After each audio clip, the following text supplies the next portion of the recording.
Abrimos el consultorio de bolsa, estamos en Mercado Abierto, en Capital Radio, estamos esta tarde dispuestos a resolver dudas, cuestiones sobre inversiones en renta variable, vamos a mirar índices, vamos a analizar gráficos de compañías, lo vamos a hacer esta tarde con Carlos Doblado, analista de Black Bear Broker. Hola Carlos, ¿qué tal? Muy buenas tardes, bienvenido.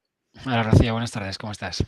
Bueno, ha sido una semana muy intensa y unos días, unas últimas 24 horas muy intensas, sobre todo para quien haya estado muy pendiente de las citas con los bancos centrales. Hemos tenido mayoritariamente subidas de tipos, alguna sorpresa también, bajada, por ejemplo, en Turquía, e intervención en el mercado de divisas por parte del Banco Central de Japón. Así que hay muchos frentes a los que mirar. Pero si atendemos a lo que vemos hoy en las pantallas, tenemos números rojos generalizados. Tenemos caídas a uno y otro lado del Atlántico. Tenemos algunos movimientos de valores del mercado español contundentes. Por ejemplo, el caso de Solaria, con un descenso de más del 8% después de presentar resultados. Seguro que va a ser uno de los títulos que salga en este espacio de consultas. Lo primero de todo, pues una pincelada de visión de cómo están las cosas en los índices en general, de los niveles clave que está vigilando ahora, si hay algo que le esté llamando especialmente la atención, o esté poniendo el foco en alguna otra cosa que no nos haya comentado en estos últimos días, Carlos. No, la verdad es que estoy un poco de vacaciones, por decirlo Vaya, de alguna manera. Sí, sí, es un poco porque no así. cambia el mercado. Sí, porque no solo porque no cambie, sino porque es difícil que cambie. Es decir, hay veces que el mercado está en condiciones de hacer cosas y que esas cosas tengan significado, y otras veces no. Es como si, no sé, quieres organizar una manifestación y la haces, pues, no sé, en la Plaza de Colón, pues a lo mejor tiene significado, pero si la montas, yo qué sé, en la Plaza de Reus, ¿no? Donde soy yo, pues por mucha gente que vaya, seguramente nadie se va a dar cuenta, ¿no? El lugar importa. Entonces, el giro que tiene el mercado en primeros de septiembre es un giro que se da en una zona que importa. Si cogemos el S&P 500, veremos claramente cómo la media de 200 sesiones y la directriz bajista del índice, esta es una versión total return, pues estaban en el nivel que el mercado alcanza. Además, este es un nivel que suponía recorrer pues 2/3 partes, 0,618 de caídas previas en muchos índices. Con lo cual, si desde una zona de resistencia, no solo teórica, como podría ser una predicción de onda, sino una resistencia incuestionable, como es una directriz bajista o una media de 200 sesiones, recaes dentro de una tendencia bajista de orden superior, lo único que puedes decir es que la tendencia bajista manda y ya está. Y relájate porque el intento es un intento en falso. Entonces, si ya tienes una tendencia bajista, porque la tienes, y esto es indudable, será un gran mercado bajista o no, pero es un mercado bajista el que tenemos desde enero, eso lo sabemos ya desde hace tiempo, ha podido concluir, pero sigue siendo un mercado bajista, aunque esté inconcluso. Es decir, hasta que tú no salgas del mercado bajista, pues estás en él y evidentemente tú no puedes afirmar que ha salido hasta que no has recuperado mucho. El ejemplo es el verano, puedes recuperar casi un 20%, entre un 15 y un 20%, y que no cambie la tendencia de fondo. Entonces, esta recaída que estamos viendo, pues es la que tienes que esperar si entiendes cómo son las cosas desde tu punto de vista del análisis técnico, de cómo las tendencias se desarrollan. Evidentemente no siempre sucede así, pero es lo más probable. Así que desde hace muchas semanas lo más normal es pasar por los mínimos del año. Y por tanto, hasta que no lleguemos a los mínimos del año, yo no voy a tener ese tipo de lugar donde lo que eventualmente sucede para mí es suficientemente importante como para tomármelo en serio. Y hablo, por supuesto, del lado alcista de la tendencia, porque ahora el lado alcista, al menos operativamente hablando, es Mm. el lado débil de la historia. Esto lo sabemos desde hace bastante tiempo. De hecho, recordarás que hablamos mucho en tu programa de esas super resistencias ascendentes y por tanto era previsible que en algún momento, bueno, esto las podemos ver aquí, ¿no? Era previsible que el lado alcista se volviera el lado débil de la historia. Era algo que no podía sorprendernos con ese tipo de resistencia aquí arriba. Entonces, no solamente tienes un mercado que ha ido haciendo lo que debería hacer, sino que lo ha ido haciendo de tal forma que te está marcando claramente que las condiciones de un mercado bajista se mantienen en pie. Y no hemos visto, y de esto hablamos la semana pasada, pero yo creo que hay que seguir insistiendo y por eso ese, digamos, ese de vacaciones, porque es que no espero que las cosas cambien a corto plazo, ni siquiera me parece fácil que cambien los mínimos. Para mí, y volvamos a este gráfico a la izquierda, el largo plazo, ¿no? Lo que podríamos observar desde pues, primeros de los 90, podremos ver que en cada corrección importante puede ser la crisis de los tigres asiáticos de 1997, esto que tenemos aquí. Puede ser la quiebra del Long Term Capital Management y, pues, si no recuerdo mal, el terremoto de Kobe y la hiperinflación rusa, 1998. Podemos ver que esos acontecimientos de suelos relevantes dentro de la tendencia llevan asociadas lecturas del VIX en la zona de 48. Podemos ver cómo el VIX vuelve a 48 en los mínimos del 11 de septiembre y rebota un 20%. Podemos ver cómo el VIX pues, vuelve a tocar esa zona de máximos de 48 en los mínimos del mercado bajista, digamos, .com.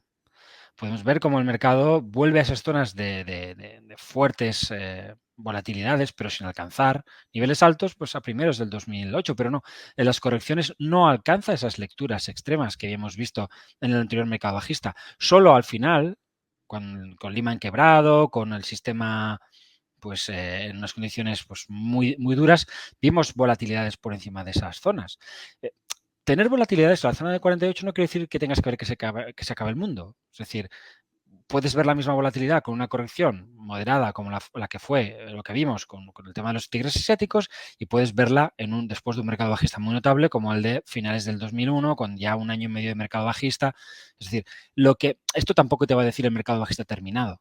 Lo que te va a decir es que si te fijas en esta serie, que es algo muy sencillo que todos podemos hacer, no hay ni una sola corrección relevante dentro de un mercado alcista o de un mercado bajista, relevante quiero decir, o sea, correcciones que puedan ir pues más allá del, no sé, pues en el 10%. Fíjate esta primera, ¿no? Del 2018.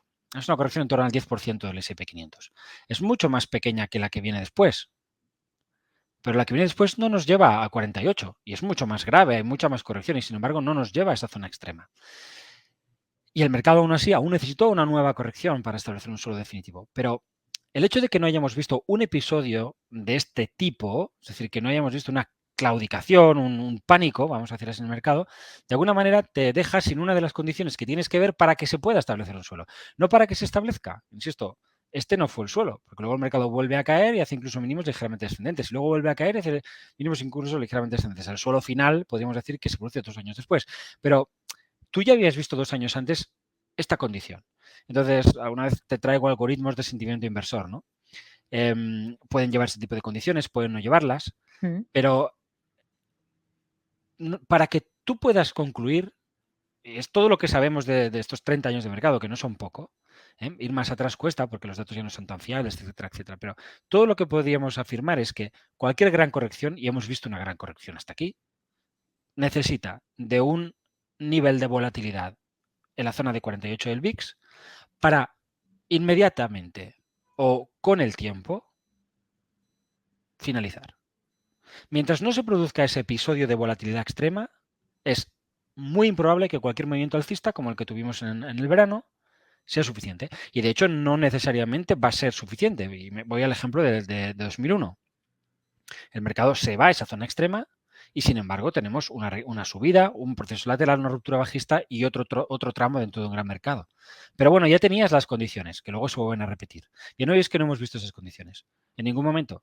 En ningún momento. Una de las cosas que a mí más me inquietan sobre lo que está pasando y qué significa esto la tendencia, porque no lo sé, creo que son cosas que a priori no pueden saberse. Por eso esta frase muy mía, que a veces ahora pues digo menos, pero que decía mucho hace muchos años, que es piensa lo impensable. Entonces, haciendo este ejercicio, que insisto, no tiene por qué pasar, pero si yo me voy a ese tipo de fenómeno de, oye, el mercado baja, la volatilidad no sube, o tengo problemas en el mercado, ¿qué pasa con la volatilidad? Pues encuentro que ha habido 2 momentos en los que podríamos ver cosas parecidas. Este mercado bajista, es decir, la volatilidad está cayendo, o sea, el mercado está cayendo, pero la volatilidad no consigue hacer máximos, es decir, se mantienen por debajo de las crestas previas. Digamos que es la parte inicial del gran mercado bajista 2000-2002. Y algo que también se parece mucho a esto es 2006-2007. Tienes un mercado que está corrigiendo, que ya tiene una cierta profundidad. Parece que no, pero esto es una caída en torno al 20%. No es moco de pavo, aunque aquí pueda parecerlo. porque estamos en el Big Picture, y en el Big Picture caídas del 20%, pues son pequeñas caídas. La de marzo de 2020 fue del 30 y algo y ya está. Luego nos hemos ido muy por encima, ¿no? En el caso del S&P, así que no deja de ser un episodio violento, profundo, pero no es un 2000-2002, no es un 2007-2006-2009, ¿no? Un 2007-2009. Bueno, en este proceso, digamos, de mercado bajista, donde ya empiezas a ver cosas problemáticas, aquí hay un cabeza y hombros en el S&P 500, en fin, hay cosas feas. La volatilidad no se dispara, la volatilidad no se va a la zona de 48. El mercado está cayendo y la volatilidad no sube. Y no es hasta que el mercado empieza a caer en serio, más o menos a mitad de la historia, con la quiebra de Lehman, por supuesto, que la volatilidad se dispara. Entonces, yo no digo que tengamos que ver un episodio de volatilidad tan violento como el de Lehman, pero al menos uno como el de 1997 o como el de 2015. Fíjate esta corrección, esta pequeña corrección, que es una corrección del 10%, llevó al VIX a la zona de 48. El motivo fue China y un poco el derrumbe de su mercado de acciones. La burbuja un poco que tenía esta bolsa en ese momento. Entonces, necesitamos algo de eso. Y mientras no tengamos algo de eso, pues todos los intentos de los alcistas para mí concluirán como el que a priori concluirán como este. Es decir, como una gran recuperación. Si recuerdas, yo en mayo pues te hablé de un setup comprador que siempre había funcionado en los 90 y te decía, con una sola excepción, 2001. Bien, pues eso. Por eso nosotros, de hecho, desde Blackbird en esta subida hacia aquí, esas posiciones que habíamos tomado en mayo las hemos liquidado. Yo que mantuve durante de enero a mayo, yo he estado como invertido un 20-25%. En mayo yo me he puesto al 50% y a finales a finales del mes, sobre todo primeros de septiembre, con esta primera corrección, ya, pues viendo que el mercado no podía con estas resistencias, me he vuelto a ir a la zona del 20%. Y no tengo nada claro que vaya a volver a ampliar hacia la zona del 50% sin tener nuevos mínimos descendentes. Porque la tendencia se ha ido complicando. Eso es una madeja, ¿no? Que está cada vez está más liada. Entonces, creo que tenemos que aceptar que este es un mercado bajista que va a durar. Y de hecho es algo que he hablado en tu programa. Si recuerdas, incluso cuando hablaba de la posibilidad de establecer un suelo, te decía, si nos vamos hasta los máximos, estoy convencido de que volveremos otra vez a los mínimos. No sé si será 6 meses después, un año después, pero esto no puede haber sido todo. O necesitamos más tiempo o necesitamos más profundidad. Pero tiempo siempre hemos necesitado y siempre hemos necesitado porque no hemos tenido episodios de volatilidad extremos. Entonces, tienen que producirse. Si el mercado se recupera, tendremos una caída que los producirá. Y si el mercado no se recupera hasta los máximos, como ha sido el caso hasta ahora, pues tendremos caídas sin pasar por los máximos que en algún momento nos llevarán a esos episodios de volatilidad extrema. Y en ese momento yo empezaré a mirármelo con mucha más alegría y a trabajar más. Ahora prefiero no trabajar mucho porque con los años aprendes que si empiezas a buscar, al final vas a dudar. Entonces prefiero seguir con mis reglas, con mi método, no hacerme muchas preguntas y esperar pacientemente. Trabajar con un poco y quizá hacer alguna cosita. Yo no hago cortos. Entonces, de momento, vacaciones. Bueno, hoy sí que le vamos a hacer algunas preguntas en este consultorio de bolsa. Por cierto, aprovecho para recordar a nuestros oyentes cómo pueden participar con nosotros. El teléfono que tenemos a su disposición es el 91 283 33 33. El correo es oyentes@capitalradio.es y a través de WhatsApp nos pueden dejar notas de audio en el 687 050 600. 687 050 600. Lo primero esta tarde, Carlos, si le parece, vamos a ir con un correo electrónico que nos envía César. Pues fíjese, pregunta por Vidrala, que yo creo, no sé si salió la semana pasada. Nos están preguntando mucho por esta compañía. Quiere saber cómo la ve a 60,90. Si para entrar es buen momento. Y Meliá a cierre de hoy está por debajo de 5,20. ¿Bajará más? Pues vamos a verlo, ¿no? O sea, no lo sabemos, pero vamos a intentar hacernos una idea de lo que puede suceder. ¿El ticker de Meliá, te lo sabes? Lo busco ahora mismo. Si le parece, vamos con Vidrala, si lo tiene ya. Vidrala, sí, si quieres. Creo que lo tengo aquí, es mel.mc, ¿no? Si no me equivoco, sí, ahí está.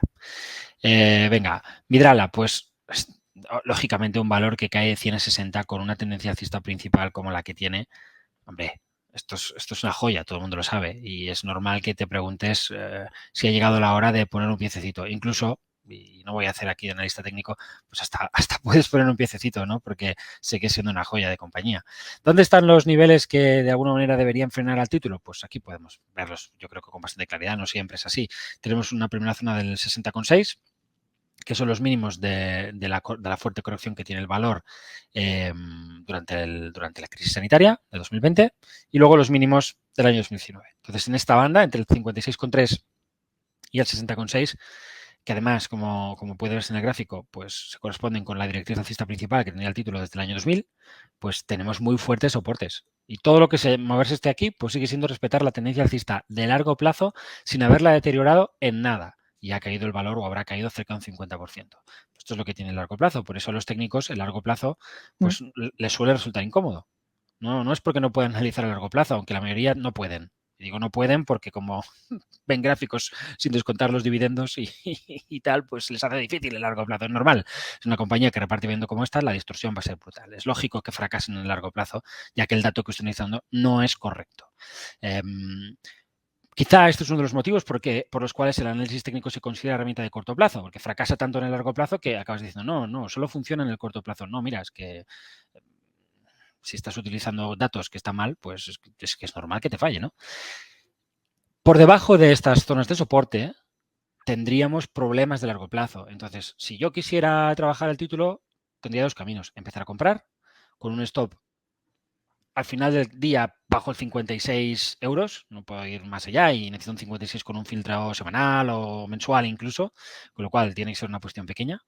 ¿Por qué tomar una posición ahora si no tengo nada? Pues porque los que hemos hecho mucho análisis técnico y al final utilizamos esto para que el dinero vaya a los activos, sabemos que puede rebotar muchísimo sin que pase nada, de la misma manera que puede corregir muchísimo sin que pase nada. No tanto, pero es mucho.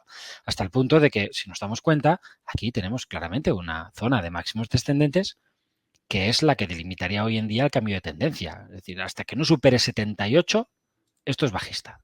Es la tendencia de orden superior a la que puedo trabajar en este momento. Y eso es una caída superior al 20%. Con lo cual, si tomo una posición en momento de ruptura aquí arriba, asumiré un stop del 20%, lo cual no es para todos los públicos, salvo que estés muy diversificado, que es lo que al final todos entendemos que conviene hacer, ¿no? Puedes tomar referencias anteriores, como los 70 euros media 200, una cresta descendente, está bien, pero en realidad esta es la zona que delimita hoy por hoy, y las cosas pueden cambiar, el proceso bajista. Y por eso, si tomas una posición en zona de soportes, pues nos vale que sea pequeña porque necesitas pulmón para aguantar hasta la zona de 56, incluso un poco inferior, porque mientras eso no se rompa, mientras toda esa banda no quede rota, la tendencia que vendía desde 2000 no está cuestionada. Por debajo de ahí ya tienes que hacerte preguntas serias. A lo mejor esto ya no es la joya que creíamos que era, y hablo desde un punto de vista técnico, es decir, te invita a reflexionar sobre qué piensa el mercado sobre la compañía en el largo plazo. En el largo plazo de verdad, porque el largo plazo de verdad son 20 años. No son 3 años. Eso no es largo plazo. Eso es un poquito más que corto plazo. Cualquiera que tenga un hijo lo sabe. Cualquiera intente, dices, uy, ¿qué ha pasado? Ya está en la guardería y uy, de repente ya está la primaria. Me ha hecho la comunión. Ya, oye, que se va de vacaciones de fin de curso. Pasa todo muy rápido, ¿no?